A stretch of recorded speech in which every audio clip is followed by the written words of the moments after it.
Okay, is everyone able to see the screen? Yes, sir. Fine.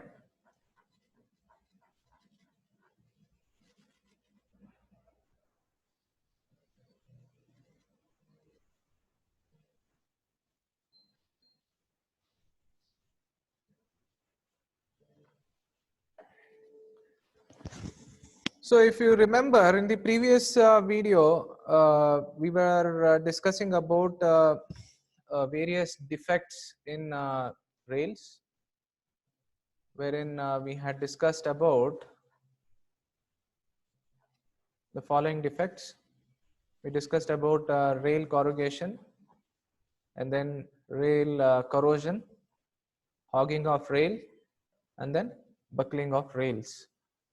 Okay, so that was all about defects in rails. In today's class, we shall be discussing about various failures in rails. So let me just tell you that defect is way different than the failures that we see in rails. So normally the commonly found rail failures are being discussed in this particular section.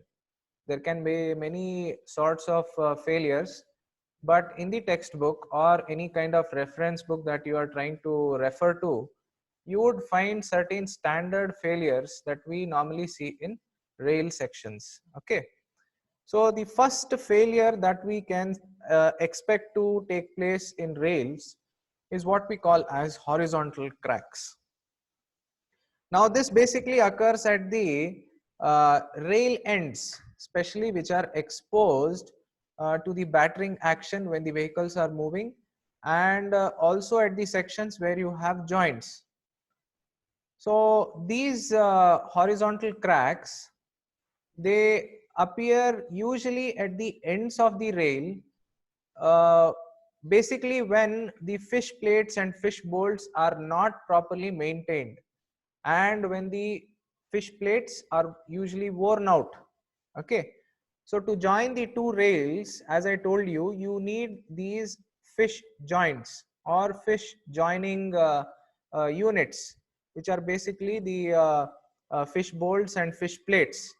If the fish plates are not properly designed, or if it is not properly maintained, right, if it is not properly maintained, then what will happen is these ends will normally try to get uh, um, worn out in terms of the operation of the vehicle, or it might fail over a period of time if it is not been taken care of for a longer duration of time.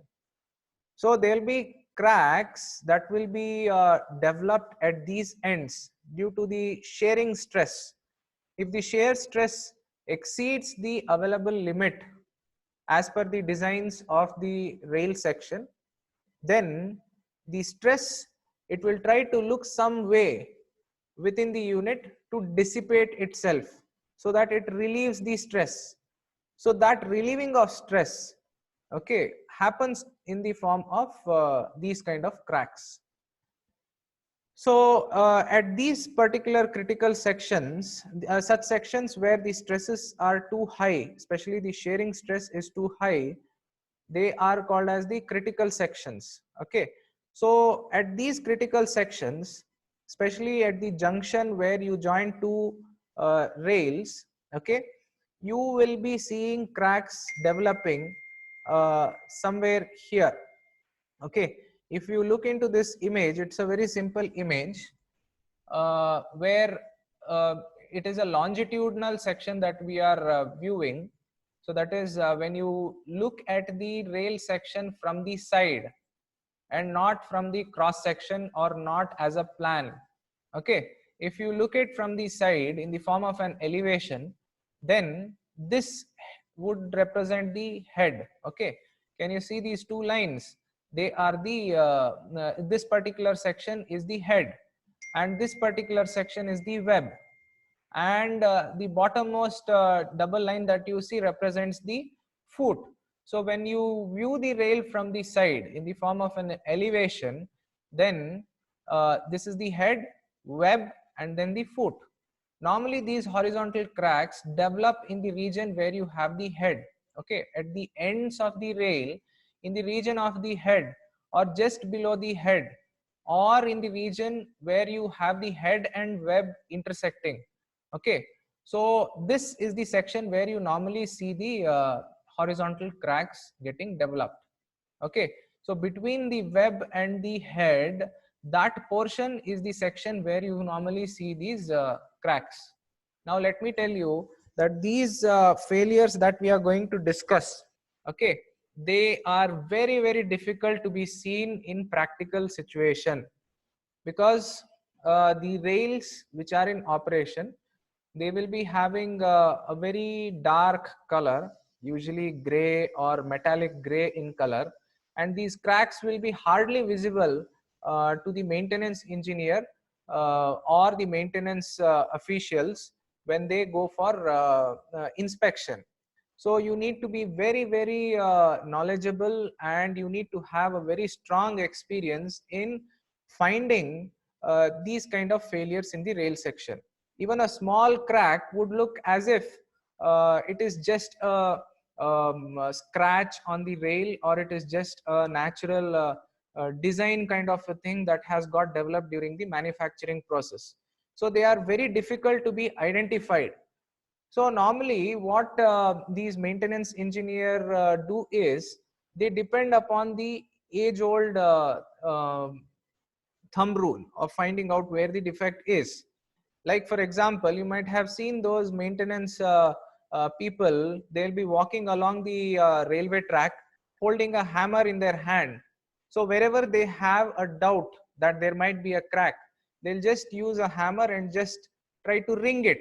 So if you just hammer the rail at such doubtful sections, if the rail is healthy, then you will get a loud ringing sound. But if it is having such failures, or some cracks have got developed, if you strike the hammer on the rail, then you will get a blunt ringing sound. Okay, so that's how they try to identify the sections which have failed first, and thereafter you have many this thing failure detection systems these days. Like you might use the ultrasonic pulse velocity devices, or you also have the X-ray, in situ X-ray detecting machine, wherein the cracks can be easily identified by the imagery processes. Okay, so this is how the failures would be actually identified in the site. So I'll just show you how the horizontal crack would look like in the real situation.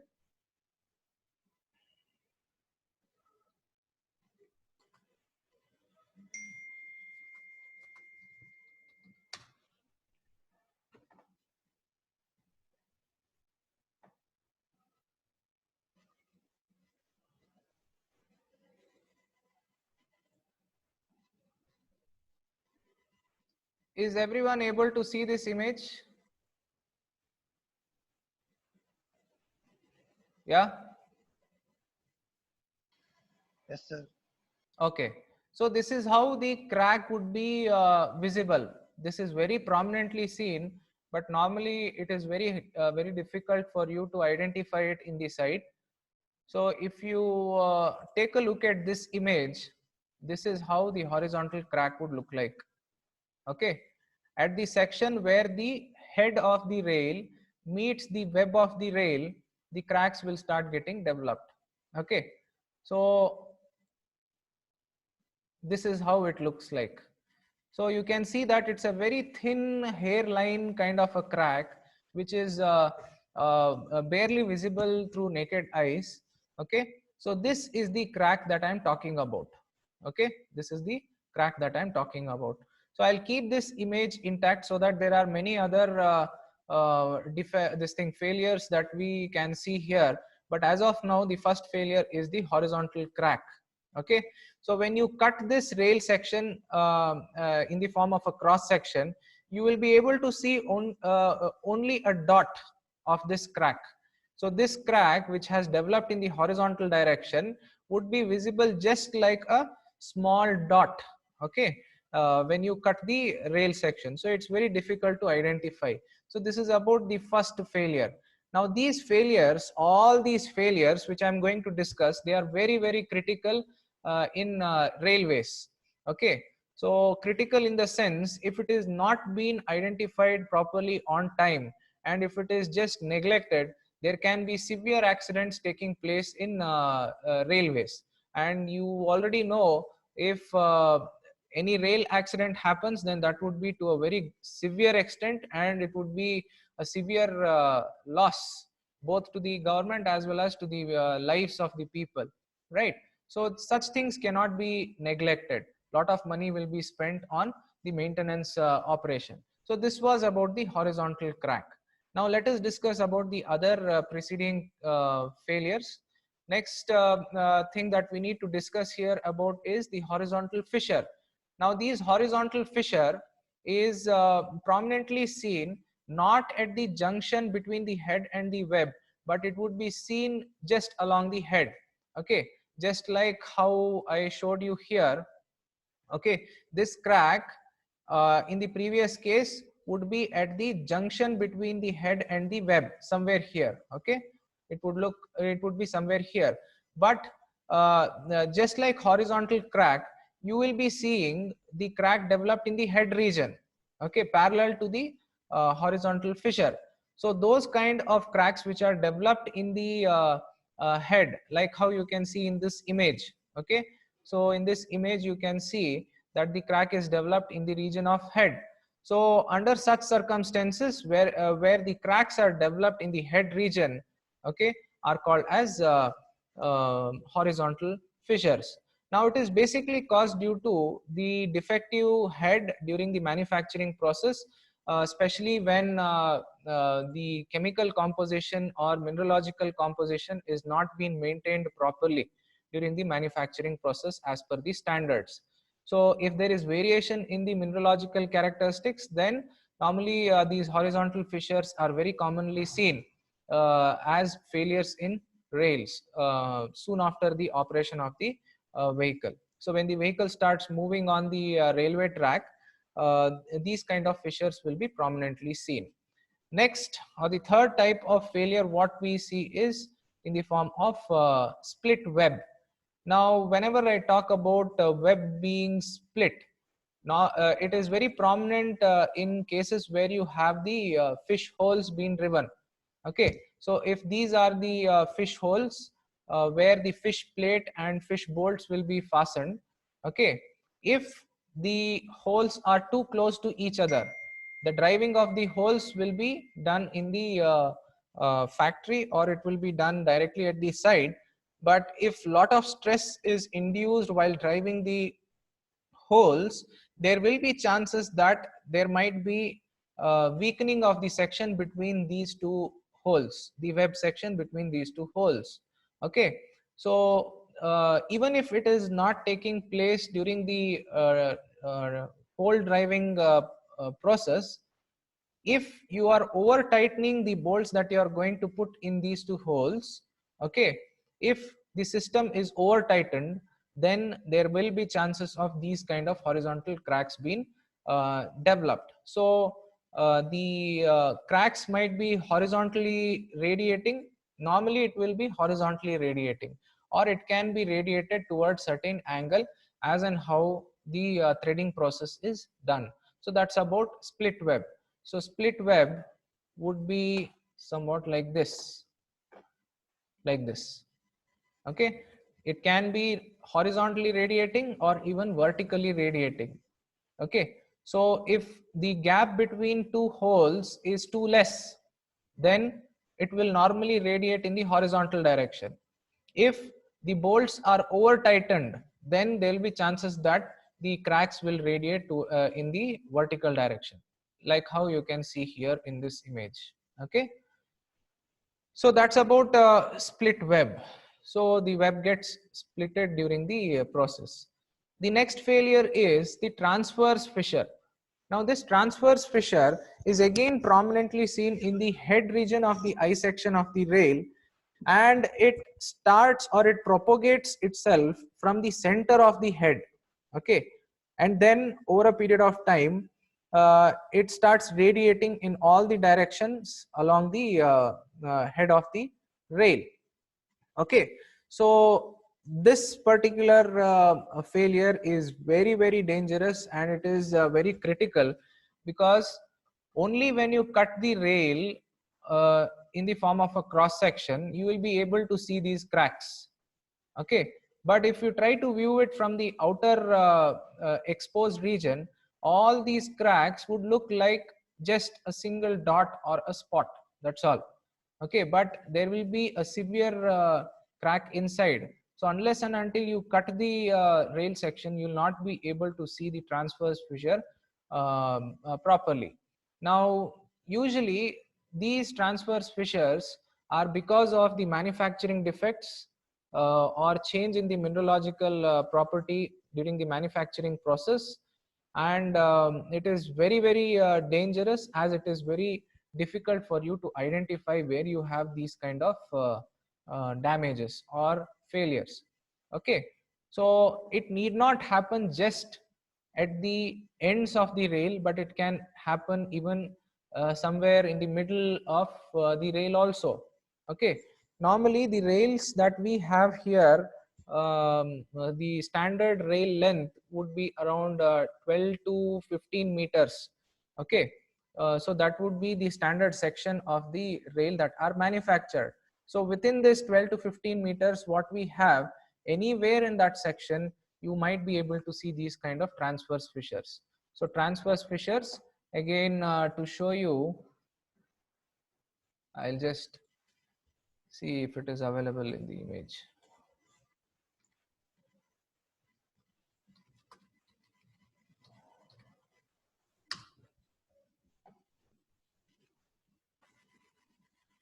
So this is how the crack would look like. Okay, unless and until you cut the rail section, you will not be able to see where the crack is getting developed. So that's how the transverse fissure looks like. Okay, so it is very difficult for you to identify. This is how the fissure would look like. All of a sudden it breaks, and what happens is, if the crack is not being treated properly, then the section of the rail would just break without giving any warning. Okay, like this, it just breaks without giving any warning. And when the vehicles are moving at a very high speed, and if such cracks will not be able to take the stress that has been induced, then there will be chances that the vehicle might get derailed, and the accident might take place. Okay, so this is how the transverse fissure would look like. So this is the initial stage, and if it has been further neglected, there will be multiple cracks radiating from this particular point. Okay, and then the final failure of the rail will take place, right? So that's about transverse fissure. Next is flowing metal in head. Now again here, the failure can be because of the improper mineralogical proportion maintenance during the manufacturing process, or it might also be because of the excessive braking or over speeding of the vehicle, or sudden acceleration of the vehicle in the section. Okay, so what happens here is, since the wheels of the vehicle are metallic, right, and also the rail surface is also metallic, that is the head of the rail also is metallic.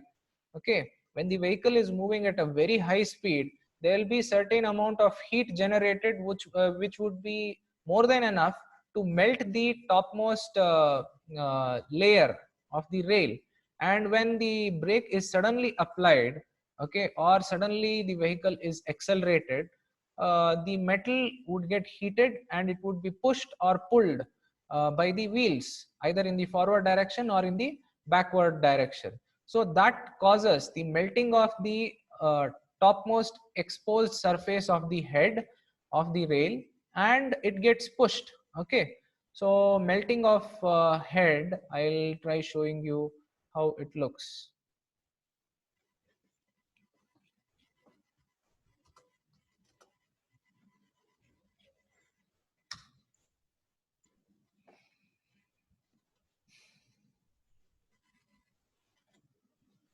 This is how it might take place.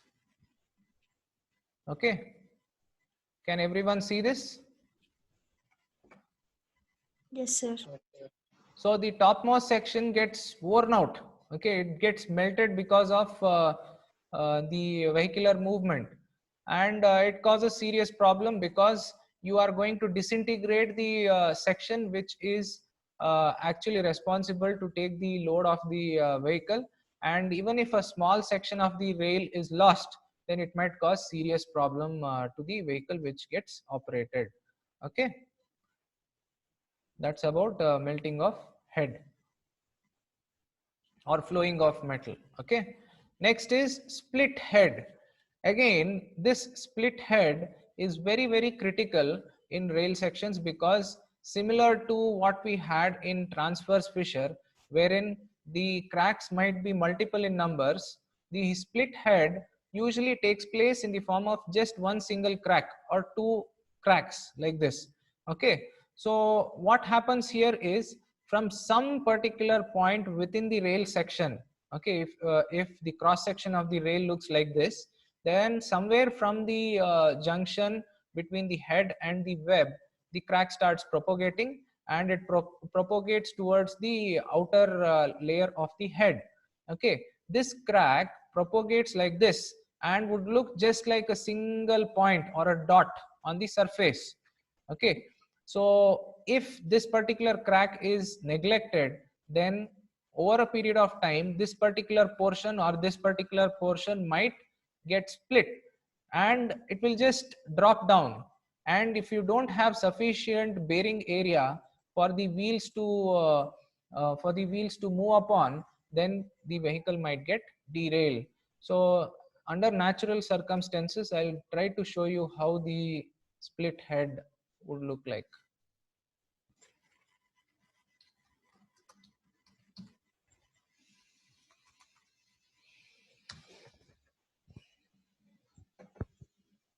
See, this is the best example that you can see. The crack has developed from here, okay, and hardly you can see, hardly this crack is visible from the surface. So if you try to look at this from your naked eyes, you will hardly be able to identify where the crack is actually. Okay, so it just develops itself and this particular portion gets removed. Okay, so that's how it looks like. So you can see here also, that's how the head gets split like this. Okay, and if this disintegrates itself, you can see this is almost getting disintegrated. So this particular portion, all of a sudden when the vehicle is moving, it might just disintegrate itself and it might just break itself. So if this breaks out during the vehicular movement, okay, only this particular portion would be left, and it would not be able to take the load of the moving vehicle, and then the accident might be very severe. Okay, so that's how the split head would look like. Next is crushed head. So normally this crushed head is prominently seen in the sections where you have joints, or usually at the ends of the rails. Okay, so the head usually gets flattened due to the skidding of the wheel or slipping of the wheel, or because of weak ends of the rail section, or also might be because of manufacturing defects. So the crushed head, I'll show you how it looks like.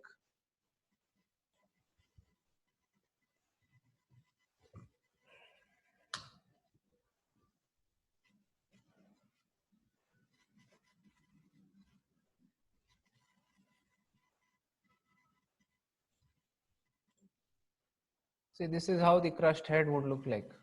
Okay, crushed section.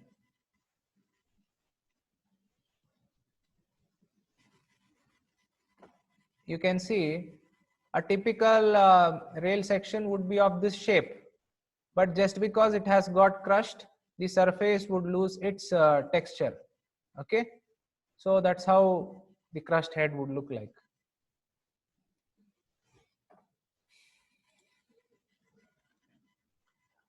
So these are some of the failures that we have in Rails. So I'll just uh, rename or revise the names of all these failures. Failures in Rails can be in the form of horizontal cracks, can be in the form of horizontal fissures, split web, transverse fissures, flowing of metal in the head, and then split head, and finally crushed head. Okay, all these defects you can show it in the form of a single image, and that image you can show it like this in the examination. If you happen to get this kind of a question wherein you will have to list all these failures and then explain possibly 2 or 3 different failures with their possible causes and reasons, then you will have to show an image like this wherein you have all these different failures being shown. Okay, so these are some of the commonly seen rail failures, right? So I think this image is available in most of the textbooks. In case if you don't find it there in the textbook, you can just download it from the internet. Okay, so you have a very good platform these days. You can make use of the internet to find more information about these. Okay, so that's about it. Now we shall discuss about the next subtopic in this chapter, which is on wear of rails. Now, wear of rails is nothing but the wearing process that we see in rail sections. Now, the wear of rail, it might be from the top, or it might be at the ends, or it might also be from the sides. It depends upon where the actual wearing process is taking place. Okay, now the commonly wearing areas would be seen at the ends, at the sides, and at the bottom. So let us discuss each one of these in detail. So wear at the end of the rail might be due to the impact of the wheel at the ends of the rail, which we have already spoken about. It might be in the form of battering action. Okay, so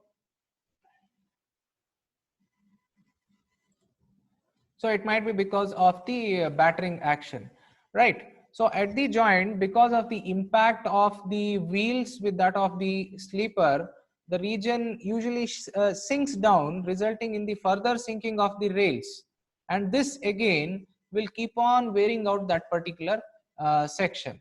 Okay, next is wearing of the rail at the top. Now the top surface of the rail, which is coming directly in contact with the moving wheels, you might undergo impact, abrasion, and even grounding process because of the wheels in the presence of abrading materials like sand, mud, or dirt, or even stones, right? So there will be chances that it might also be because of humidity, excessive braking, sand particles, as I told you, heavy load, improper coning of the wheels, and improper alloy that you are trying to use in the manufacturing process, and also because of improper maintenance that might be taking place. So the first one was at the ends of the rail, second is on the top of the rail, and the third one here is on the sides of the rail head. So usually during the construction process, the alignment is expected to be as straight as possible, but because of the topographic restrictions and the geological restrictions, you will have to make certain change in the alignment. Okay, the straight alignment might have to take a left direction or a right direction, and whenever there is a change in the direction in the alignment, you will have to design curves, and along these curved section, usually the flange of the wheel gets rubbed excessively with the inner surface of the rail section. Okay, so if you try to imagine, right, if this is the outer section of the rail, and if this is the inner section of the rail, the flange of the wheel will be on the inner side. So if this rail is in the curved section, the flange of the wheel will rub excessively along this particular head section of the rail, and that excessive rubbing of the flange with the inner surface of the head of the rail, okay, will cause wearing of the rail along the inner section. Okay, I'll just show you.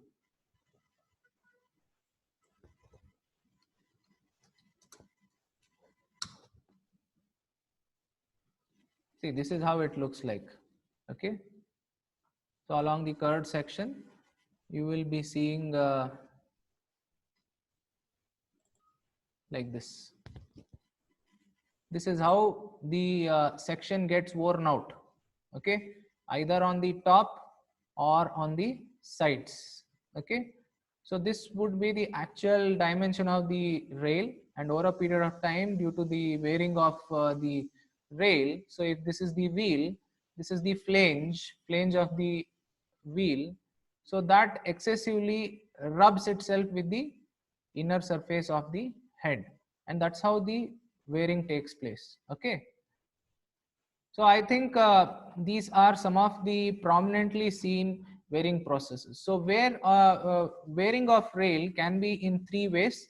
One is at the ends of the rail, second is on the top of the rail, and the third one is on the sides of the head of the rail. Okay, so I think I'll stop here, and I shall continue in the next class about creep of rails. Okay, so any doubts you have in the section that we discussed today, you can discuss with me through WhatsApp or phone call. Okay, WhatsApp would be better. So I think I'll stop here and we shall continue in the next class. Okay, thank you. Thank you, sir. Yeah. Thank you, sir.